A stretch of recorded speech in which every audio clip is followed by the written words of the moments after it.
Oke, assalamualaikum warahmatullahi wabarakatuh. Hari ini kita berkumpul dengan adik-adik dari SMK 4 Kepayang. Ya, kebetulan kawan-kawan dari SMK 4 Kepayang magang di Evan Photo Art dari jurusan multimedia dari jurusan multimedia kelas 11 ya. Jadi di sini ada Mamas Rafli, ini ada Mamas Juna, dan satu lagi ada Mamas Irwan. Nah itu. Nah, di kesempatan hari ini kita akan membahas tentang eksprosur. Jadi langsung saja biar nggak terlalu panjang waktu. Jadi kawan-kawan, yang dimaksud dengan eksprosur itu adalah seberapa besar cahaya yang masuk ke dalam sensor kamera. Ya, jadi cahaya dari luar itu seberapa banyak yang bisa masuk ke dalam sensor kamera. Itu namanya eksprosur. Secara gampangnya seperti itu. Nah, untuk teori detailnya kawan-kawan bisa lihat di Google. Nah, untuk mengatur seberapa besar cahaya yang masuk di dalam sensor kamera ini, eksprosur terdiri dari 3 elemen, yaitu ada diafragma, ada speed, dan satu lagi ISO. Jadi fungsi dari tiga elemen ini itu untuk mengatur seberapa besar cahaya yang boleh masuk ke dalam sensor kamera. Itu fungsi utamanya. Nah, namun masing-masing elemen ini dia memiliki efek samping masing-masing. Nanti diafragma kalau dirubah dia akan mempengaruhi ke gambar selain daripada terang dan gelap. Speed juga seperti itu, ISO juga seperti itu. Oke, paham sampai di situ? Jadi ketiga elemen ini pada dasarnya fungsi utamanya hanya untuk mengatur seberapa besar cahaya yang masuk ke dalam sensor kamera. Jadi dia hanya berbicara tentang terang gelap untuk fungsi utamanya. Tapi dia memiliki efek samping lain selain daripada terang dan gelap. Nah, dalam fotografi tiga elemen eksprosur ini dikenal dengan segitiga emas atau triangle. Ya, jadi kalau di luar situ ada orang-orang yang berbicara tentang segitiga emas atau berbicara tentang triangle, itu adalah 3 elemen daripada eksprosur. Oke, sampai situ paham? Paham ya? Nah, sekarang kita akan bahas satu-satu. Jadi yang kita bahas yang pertama tentang diafragma. Diafragma ini bentuknya seperti lingkaran. Jadi bentuk seperti ini, cara kerjanya dia membesar, mengecil. Membesar, mengecil. Pahamin ini, jadi pola kerja diafragma itu membesar, mengecil. Sewaktu dia membesar, itu angka yang muncul di monitor, itu angkanya kecil.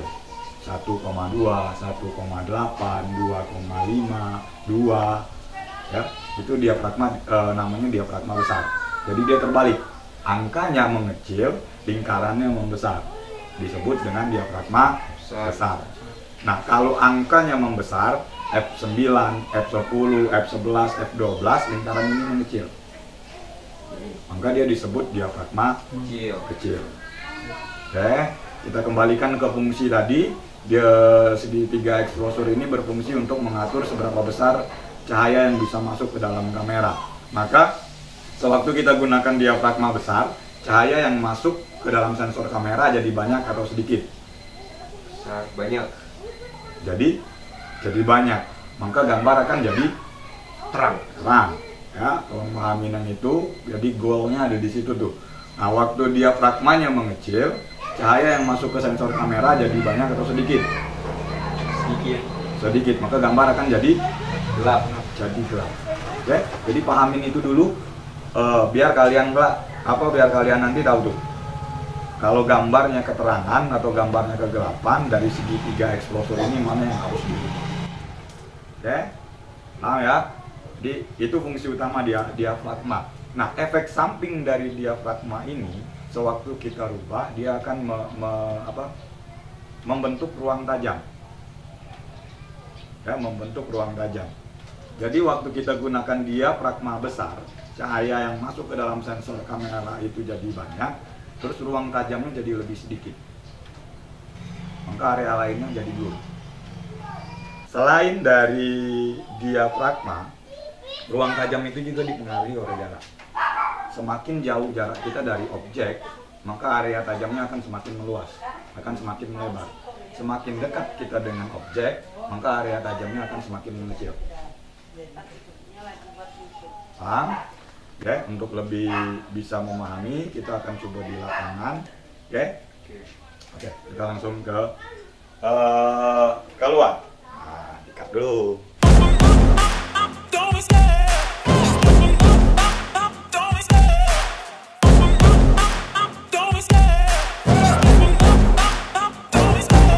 Love the chase and the hunt, and I set the pace when I'm running. I always take what I want and I always give it 100. Don't need a bank, no I'm funded. Play the game like it's nothing. I'm always thankful for something. Don't take for granted, stay humble. Now wake up, it's time to look at the enemy. Look in the mirror if he is no friend to me. It's not working out, maybe it's the chemistry. It's time to... Jadi kita sudah coba praktek di lapangan. Hari ini kita khusus membahas tentang diafragma, teori dan praktek tentang diafragma, speed dan iso next.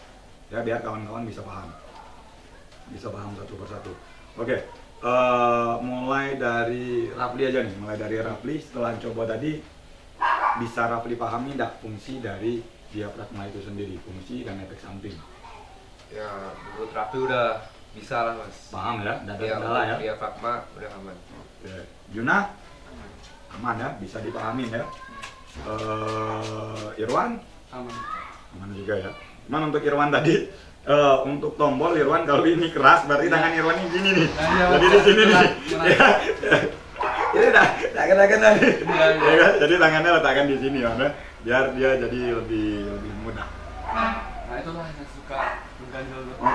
Memang kalau nyangkut ganjel ya. Iya. Oke, paham ya? Paham. Oke kawan-kawan, sampai di sini dulu materi kita pada hari ini. Kita jumpa lagi di materi berikutnya. Assalamualaikum warahmatullahi wabarakatuh.